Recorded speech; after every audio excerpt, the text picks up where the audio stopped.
Welcome to the Jackson Rudolph podcast. I am your host, Jackson Rudolph, and this is episode 7, 10 features you need to be a top sport karate competitor. So I apologize that we are a week delayed getting into this episode. This is the same topic that I had planned for last week, so we're not switching things up. We're going through with the normal topics as I planned them.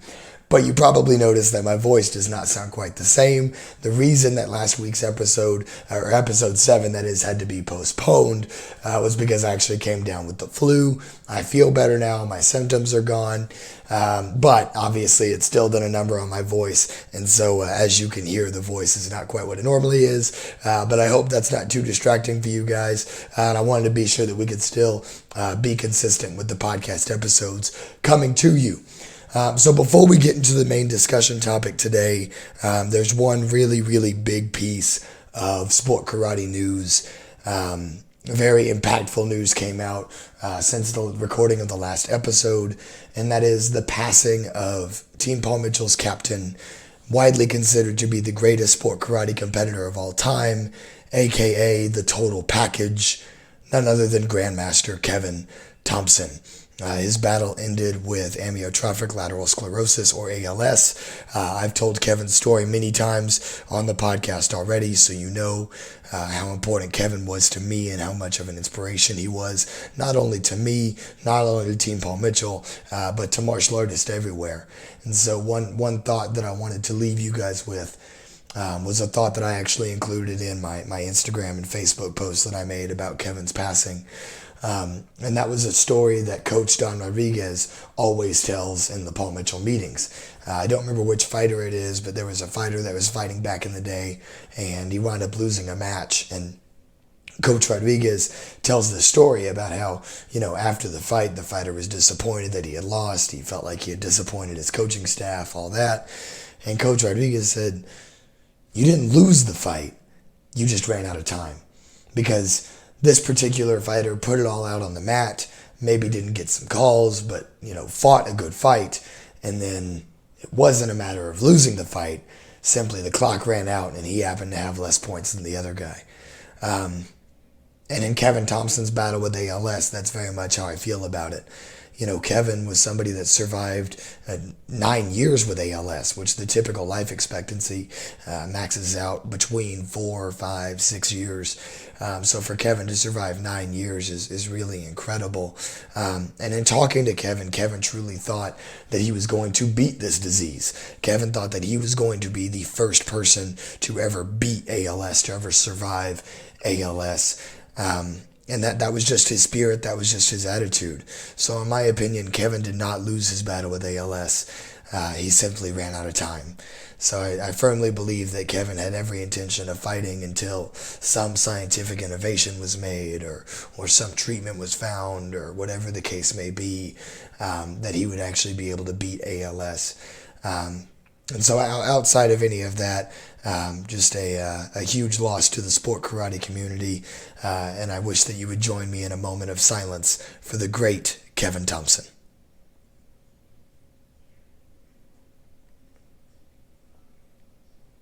Thank you.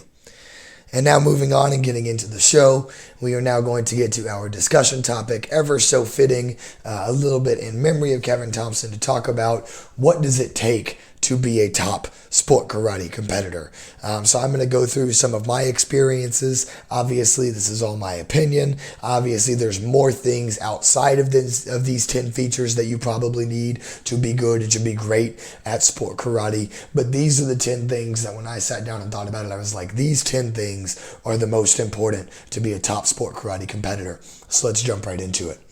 So starting off with number 1, having a solid traditional background. This is one thing that often gets overlooked. I hear a lot of people, giving up their traditional martial arts program, going to classes, their curriculum training, and rank advancements in favor of training for competition.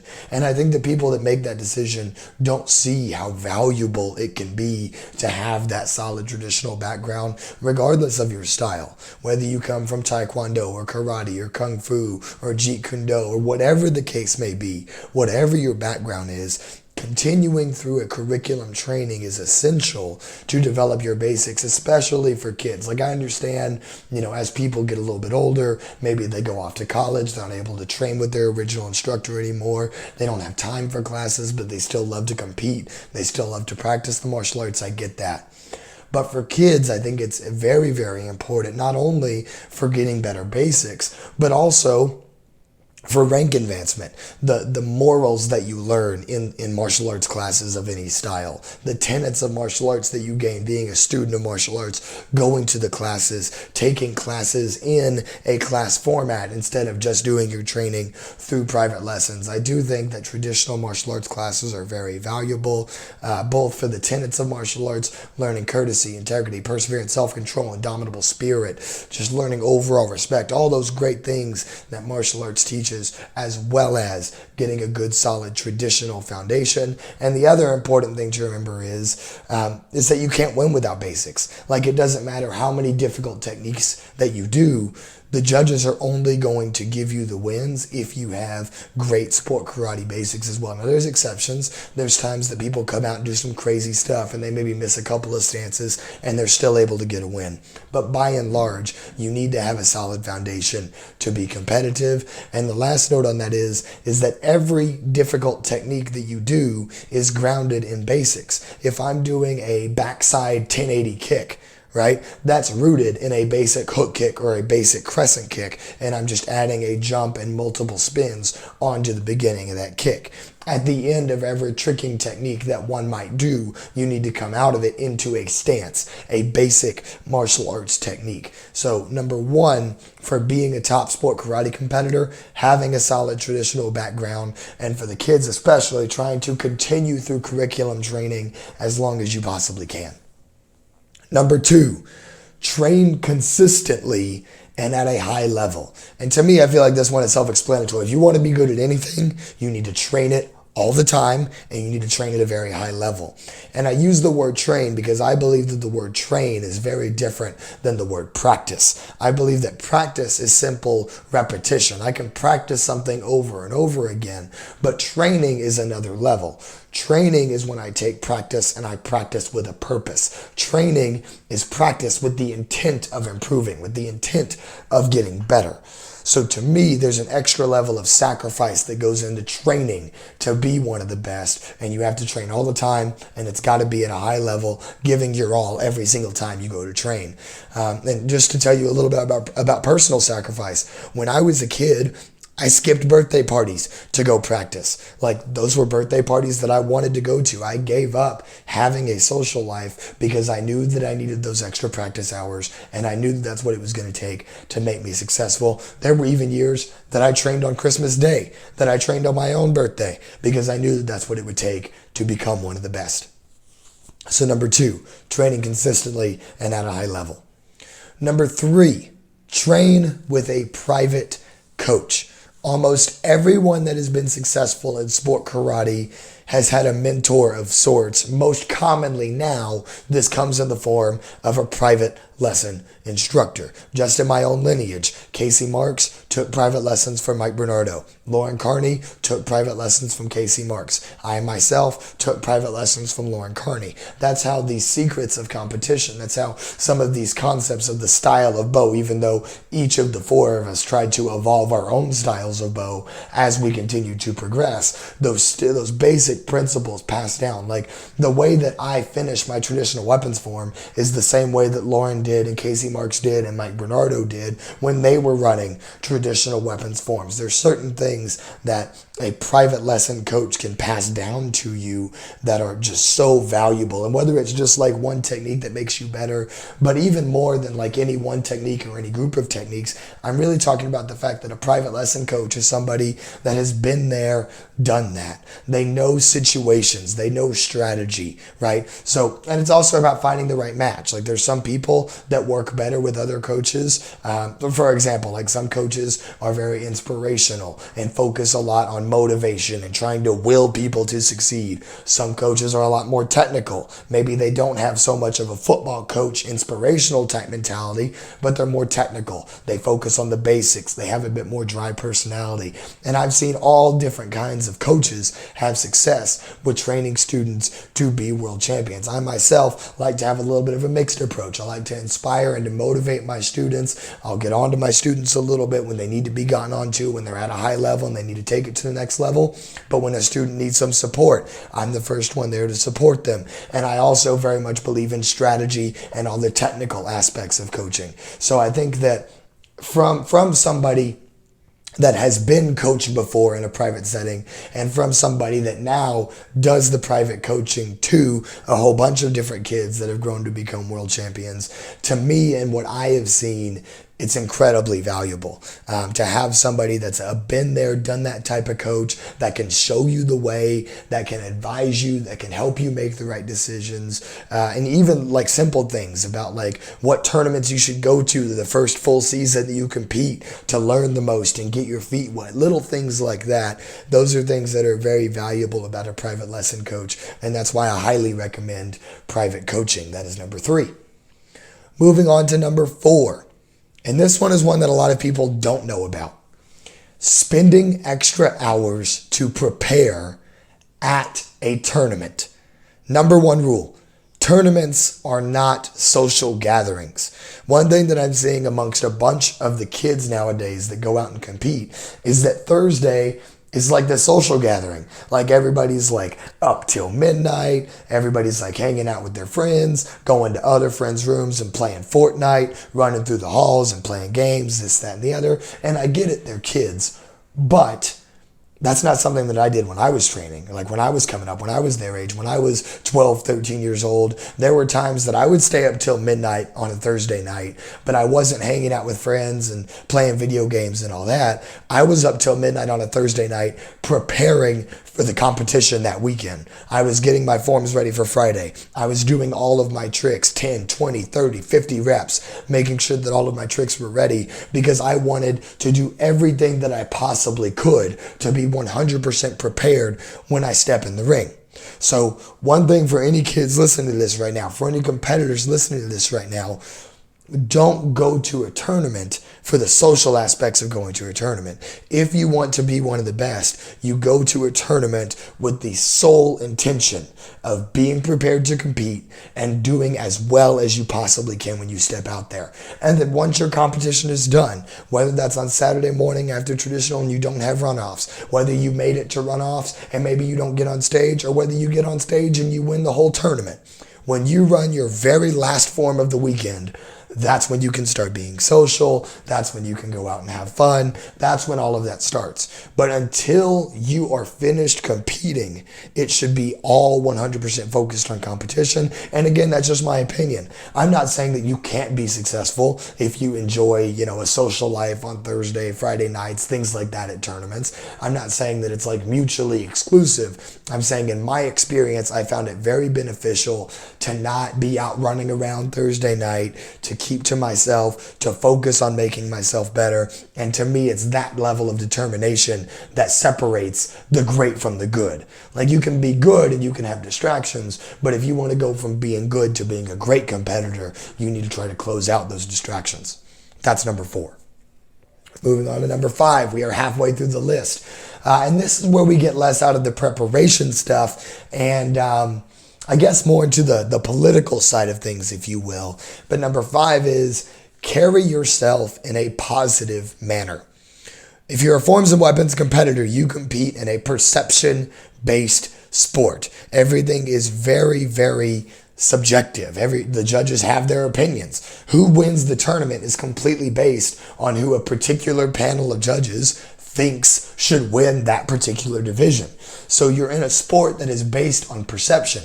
So you want to make sure that you're conducting yourself in a positive manner, because if the judges think that you're a jerk, they're much less likely to give you a good score. So you want to make sure that you're always conducting yourself in a positive manner and outside of anything competitively, just because that's what being a martial artist is. Martial arts is about respect. You shouldn't, whether it's doing things, like bad things socially on Thursdays, getting into things that you shouldn't be getting into, things like that. I think you know what I'm talking about from that perspective.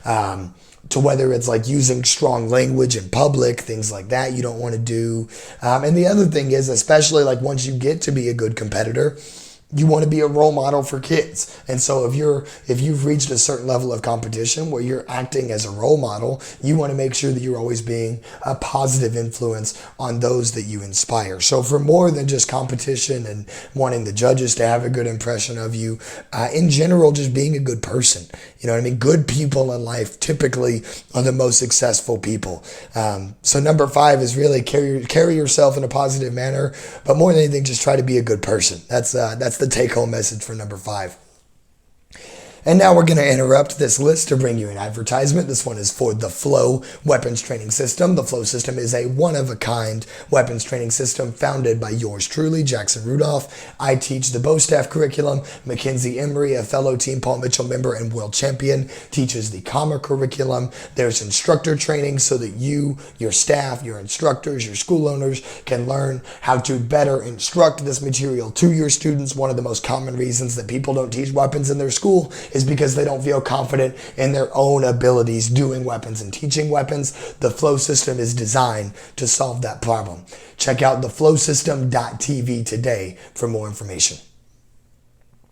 And so now we're moving down on our list to number 6. And number 6, I couldn't really find a better way to word the title. But the title of number 6 is Have Good Parents. And let me explain that.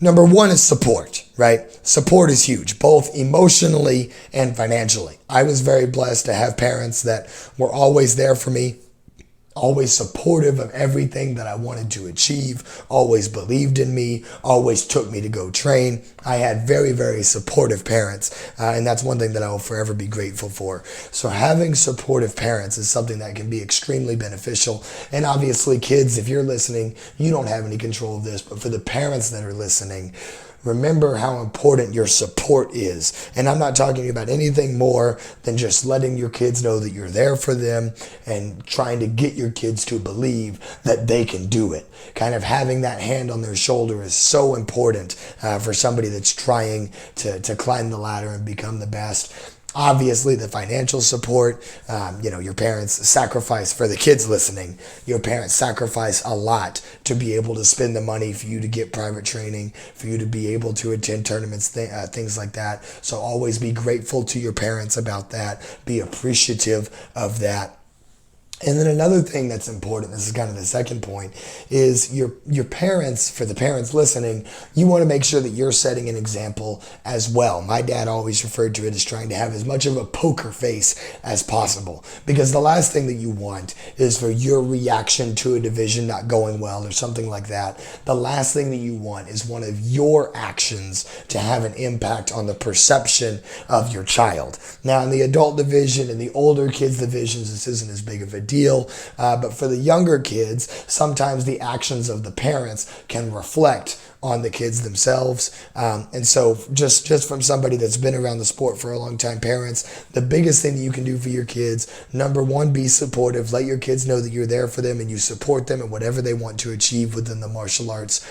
And also try to maintain a poker face, right? When things go really well, smile, be happy for your kid. When things don't go well, maintain that poker face. Talk to your kid about it, support them, because it's hard for them to lose as well. So I know that parents, it's very easy to get disappointed because we know how much you care for your kids and how much money you invest. And so sometimes it's easy to get upset or get angry over an outcome, and that's justified sometimes.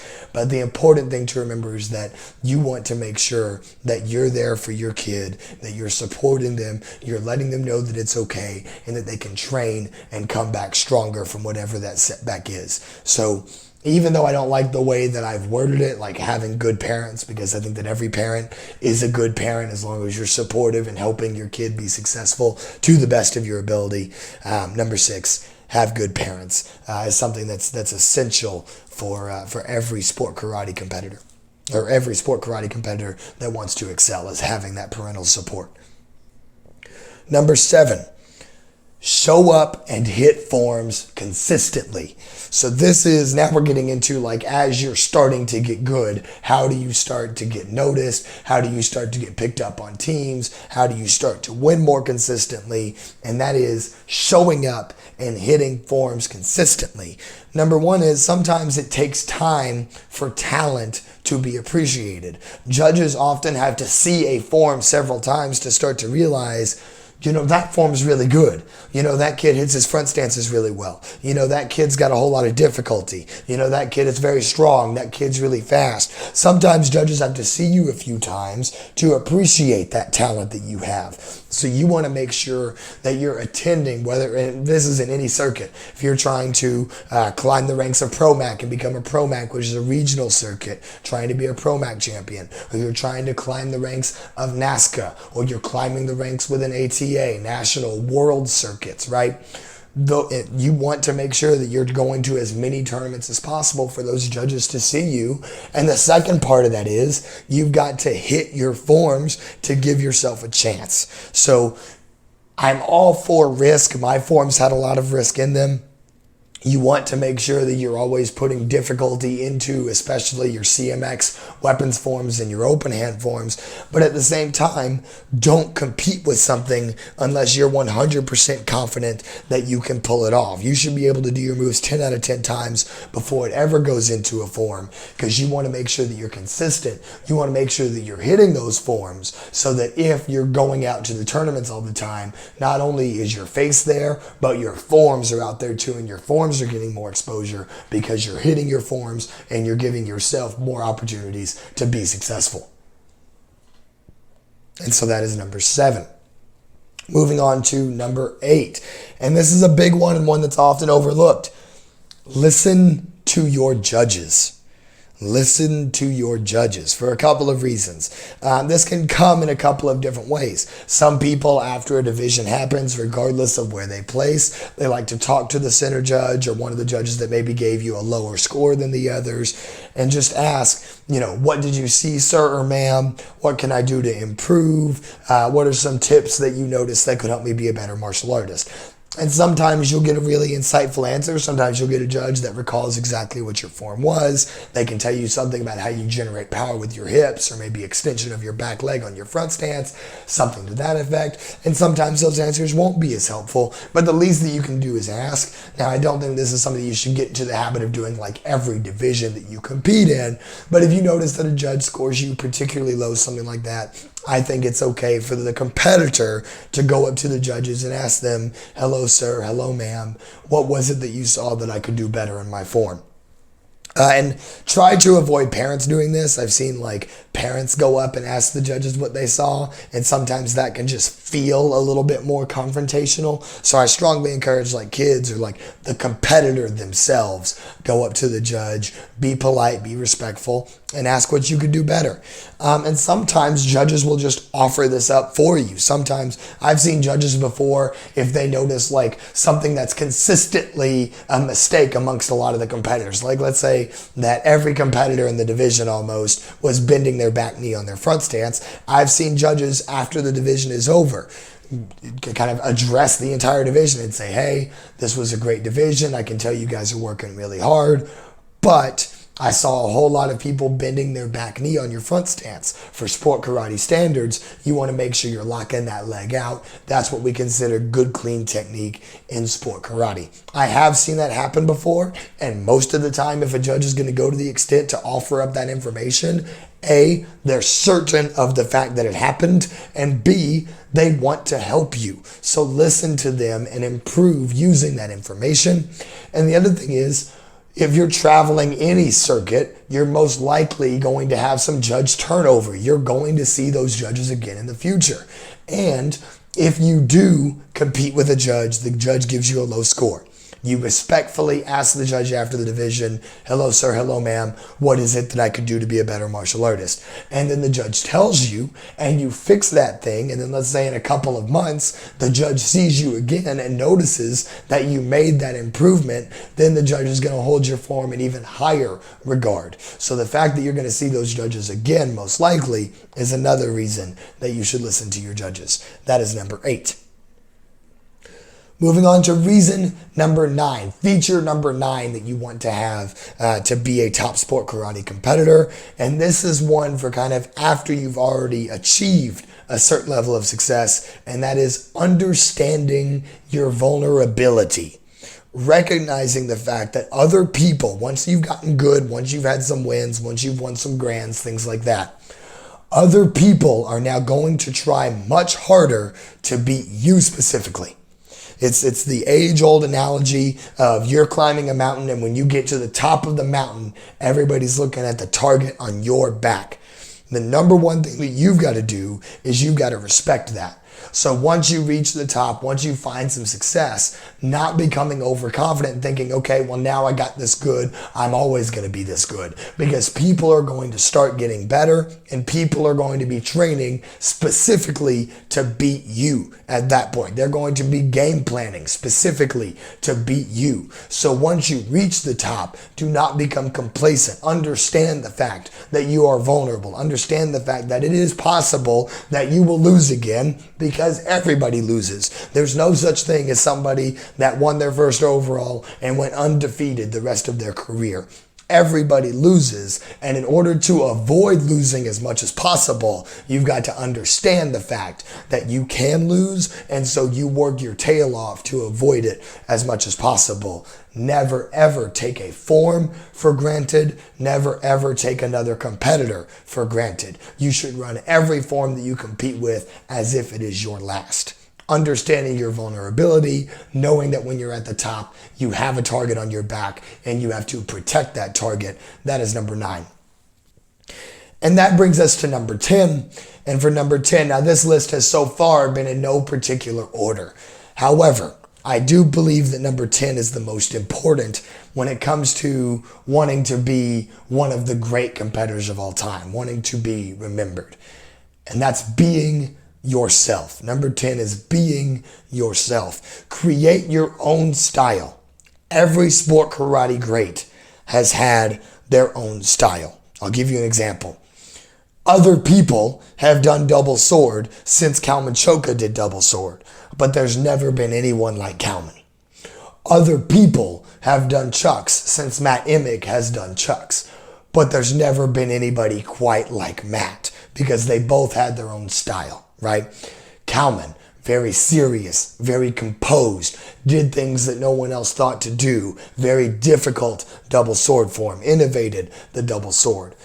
Matt was all about style. When he would run his forms, you would see him like land a trick with his shoulders back, making a face. Matt was an ultimate entertainer, as well as doing extremely high difficulty tricking in his forms, doing high speed, high difficulty nunchuck manipulations in his chucks forms. There was no one quite like Matt because of his style. And you can say the same for so many other sport karate greats. Steve Terada had his own style. Casey Marks had her own style. John Sue had his own style. Kevin Thompson had his own. Like literally anybody that's ever been considered one of the greats has had their own unique style.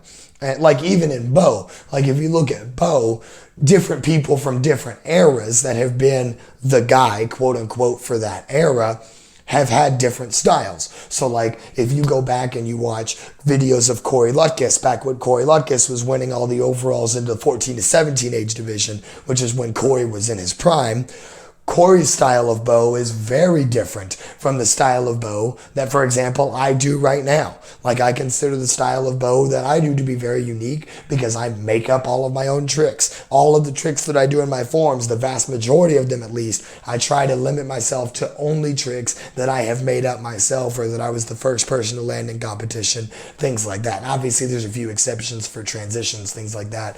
But I strive to create my own style as well, and you should too. To give a basketball analogy, if you're a fan of the show, you know how much I appreciate basketball. There's a reason that Kobe Bryant is not considered the greatest of all time and Michael Jordan is. And a lot of it's because Kobe Bryant was just like Michael Jordan, but he wasn't Michael Jordan. Like, Kobe Bryant was the Michael Jordan after Michael Jordan already existed. But because of the fact that Michael Jordan already existed, Kobe could never quite get to what Mike was. There's also the fact that Mike won 6 rings and Kobe Bryant only won 5, that type of thing. But as far as stylistically, they played very similar brands of basketball. But Mike came first. Michael Jordan came first. And so that was known as Michael Jordan's style of play. And that's why he owned it so much. So the number one thing when you're trying to climb the ranks of sport karate and you want to be a top sport karate competitor is be yourself. Don't try to imitate anybody else. Absolutely take inspiration from others. Get inspiration for moves from others. But when it comes down to you creating your forms, especially in creating musical extreme divisions, try to create your own style, and that's what's going to take you to the next level.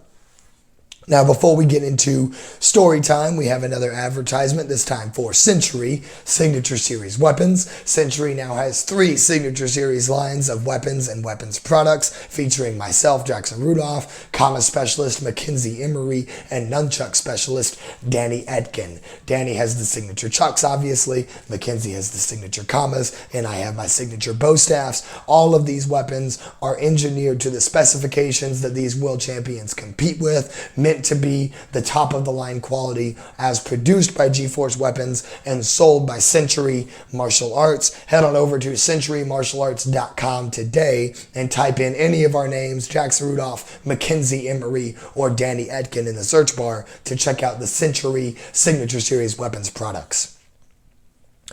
And so now we're going to be a little bit quicker with story time and tournament talk for today because I could just feel my voice starting to give out if you haven't heard it start to give out already. So for story time, kind of going on with this theme of like what it takes to rise to the top and be a top competitor, I want to tell the story of my first NASKA win. My first NASKA win happened at the AKA Grand Nationals, which is now the AKA Warrior Cup, in traditional weapons back in 2007. So traditional weapons is the first division that I ever won at the AKA Grand Nationals 2007. But what a lot of people don't realize is that before that happened, I spent an entire year in the 9 and under age group and I lost every time.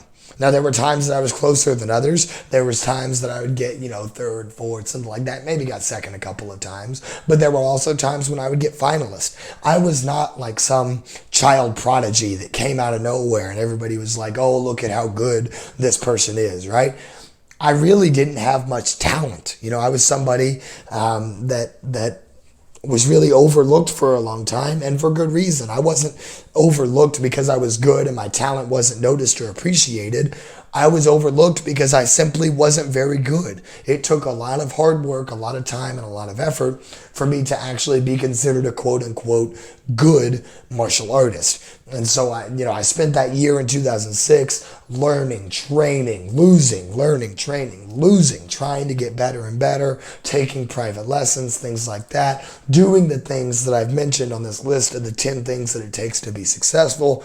And then finally, I broke through in kind of the middle of 2007, the summer of 2007, getting that win in the traditional weapons division. And so the reason that I wanted to give just that short little story and kind of tell what that first time was that I won and what the year was like before that is because right now, I feel like a lot of people come to NASKA and come to the big leagues and they expect to win right away. And that may be true for some people. Like I still remember watching Aiden Considine, who's now a teammate of mine on Paul Mitchell. He's going to be moving up into the adult division this year. That's really exciting. I remember Aiden Considine, I think the first time he ever competed, he was already on a team. He was already wearing a pro rank uniform the first time that he ever competed. He won his division and he won his runoff and he made stage the first time he ever competed at a NASKA tournament. So some people have that level of talent. Some people from day one, they've just got it. But not everybody's like that. I wasn't like that. It took me a whole year of full-time traveling the circuit, and it wasn't until the middle of the following season that I actually broke through and got my first win. My first win was in that traditional weapons division in 2007. I made stage for the first time at Diamonds in 2008 for traditional forms, and I didn't win my first overall grand until 2010 in CMX weapons. So my first win, my first runoff win, and my first overall grand championship win were all in different divisions too. So the other thing that you learn is as you go through this process, you kind of find your niche, you find what's best for you, and you discover what you're passionate about, and that's what happened for me. A lot of people thought that I was going to be just a traditionalist coming up, and now most people know me for my CMX weapons performances, even though I love competing in traditional divisions as well.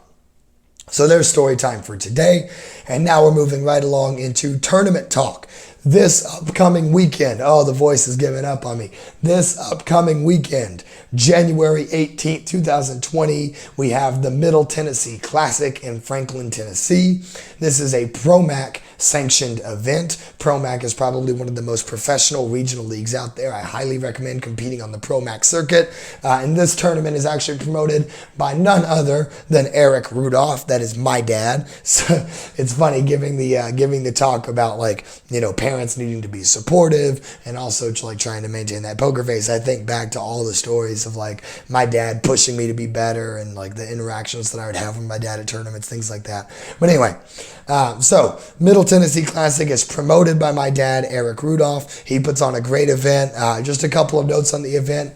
There's going to be a $200 prize for men's fighting, women's fighting, men's open weight fighting, women's open weight fighting, adult forms, and adult weapons. So you have 6 different divisions there that are giving out $200 prizes. So that's great prize money for a regional tournament, as well as they are offering a first timers division, which I think this is an awesome idea. If you have very little tournament experience, if it's your first time ever going out there, or maybe you know somebody in your school, a lot of people listen to the podcast are already competitors. So maybe you know somebody in your school that wants to compete for the first time, or maybe you've got some friends that might want to compete for the first time, something like that. The Middle Tennessee Classic is going to have a first-timers division that is only for people who it's their very first time competing. They get to practice going out there on the mat. The judges will help them get through their introduction, learn how to run their form in front of people. First-timers division is a really, really cool innovation that's going to make it a whole lot easier for people to get started in competing, and you can compete in the first-timers division at the Middle Tennessee Classic. Once again, that's in Franklin, Tennessee, this weekend, January 18th, 2020. So once again, I apologize for the voice, struggling to hang on today, but I wanted to get this podcast episode out there for you guys. So if you're able to stick around this long and listen to my horrible voice, thank you very much for your perseverance. By next week, my voice should be fully healed back up, and we will get into our next episode for episode 8. So once again, thank you all for the support. One important thing before we start wrapping up the podcast here. Sport Martial Arts right now is doing their Viewer Choice Awards. Now, I never solicit for votes for myself because I don't really care to. I don't really care if people vote for me or not. I want people to vote for me. I like it when people vote for me, but I'm not expecting to ever win the Viewer's Choice Award. However, the Jackson Rudolph podcast has been nominated for the Best Sport Martial Arts Show for the Sport Martial Arts Viewers' Choice Awards. There's some other great shows mentioned on there as well. The Inside Scoop with Alex and Jeff, which I was a guest on last week. The Martial Arts Minute, which Emily from Sport Martial Arts has been running and doing a great job on. Those are great shows as well. But if you're listening to this podcast, you got to go submit your choice for the Sport Martial Arts Viewers' Choice Awards, the Jackson Rudolph podcast for Best Sport Karate Show. Vote for that. It would be very much appreciated. Thank you guys all so much for your support. Thank you for tuning in. If you like the show, be sure to share it on Facebook, YouTube, Instagram, whatever social media you've got. Thank you so much, and I can't wait to see you guys next week or have you guys listen to me next week. I'll see you next time. This has been the Jackson Rudolph Podcast.